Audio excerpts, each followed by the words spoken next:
All right, nerds, got some comics for you. Who likes the X-Men? Because we got a lot of X-Men miniseries this week. So, as always, we do this just about every Saturday. So if you want to, these are the comics. If you want to look in and see what I've got, feel free to follow along. And you can always visit nerdsonearth.com for more comic book stuff and then D&D stuff and all sorts of fun content. So, all right, let's look at these comics.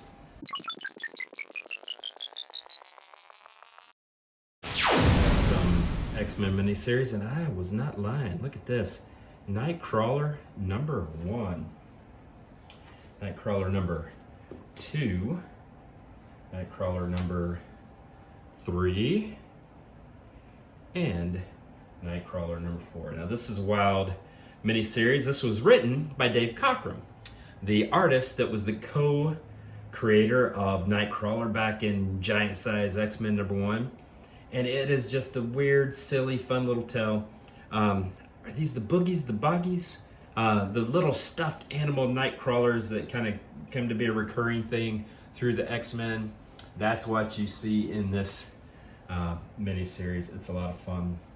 All right, not to be outdone is Iceman. Iceman had his own series here, and that's 1. That's 2. That's 3. And that's 4. Now look here, this is interesting. You see some of his old friends from the New Defenders, the Hercules. Look, there's Moondragon, and then there comes in X Factor, Ghost Rider. A lot of characters in that. All right, enough of those 4 issue. How about a 6 issue? Kitty Pryde and Wolverine. This was a miniseries set in Japan. This was where Kitty Pryde learned some ninja moves in Japan with Wolverine. So this was a great mini-series. And it was a 6 issue. And it happened, gosh, maybe fairly early. Maybe 1984. Don't quote me on that. If I'm wrong, then mock me in the comments. But I think it was 84-ish. But it was a good mini-series. All right.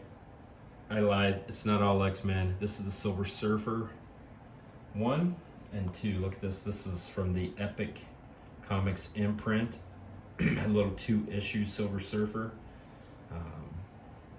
Snuck that in there. All right, that's all the miniseries I got. Let's just go straight X-Men now at this point. There's a few little X-Men titles. Here's 195. I can't believe but they put that on the cover. Come on, Wolverine. You don't do that to little kids. What's going on? But you read the comic and you understand.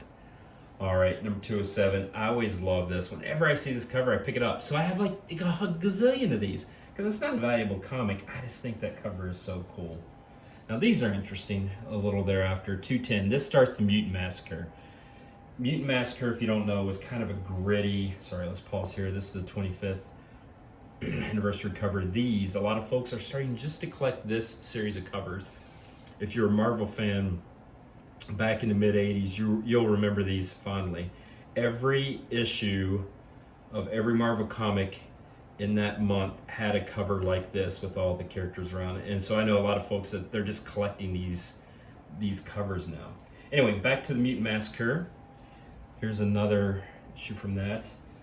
It was just a gritty tale, and one of my favorite crossovers of all time. But it was the Marauders with Sabretooth. So there was just a lot of Sabretooth Wolverine battles. These covers are fantastic, and so a lot of folks really like to get these covers. So following up. Is that Alison Blair or Amanda Sefton? I'm guessing Alison Blair, the Dazzler, but if I'm wrong, you can mock me in the, well, okay, here's 217 right after it. There's Dazzler, so it makes me think that is probably Alison Blair, not Amanda Sefton.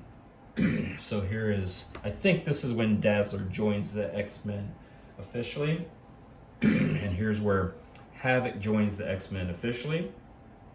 And you start to see this rounding out of the lineup that would be just this classic X-Men lineup in the Australia years. And so this is in Chris Claremont run, late 80s.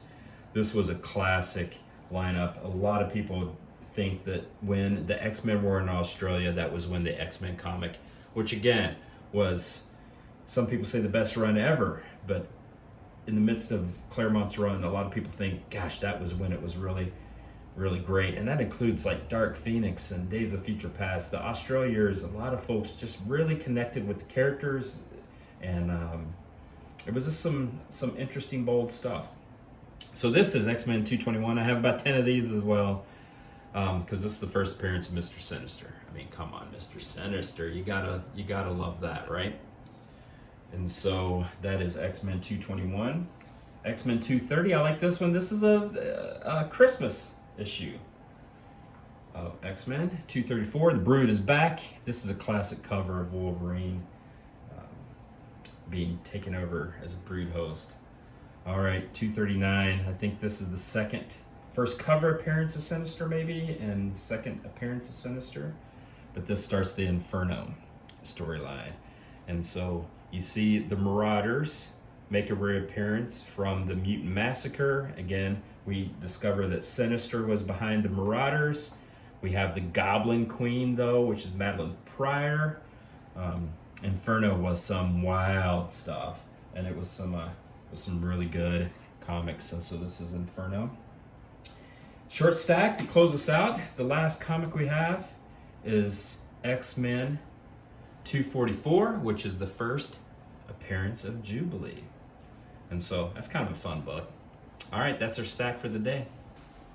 All right, nerds, a lot of X-Men miniseries, fun stuff. Snuck a little Silver Surfer in there on you. Short stack, but we'll do this every Saturday. So if you want to take a look at what comics you got, you can do that. You can always visit nerdsonearth.com. We have a lot of stuff on comic books, D&D, all sorts of great stuff that nerds love. So that's what I got. All right, later, nerds.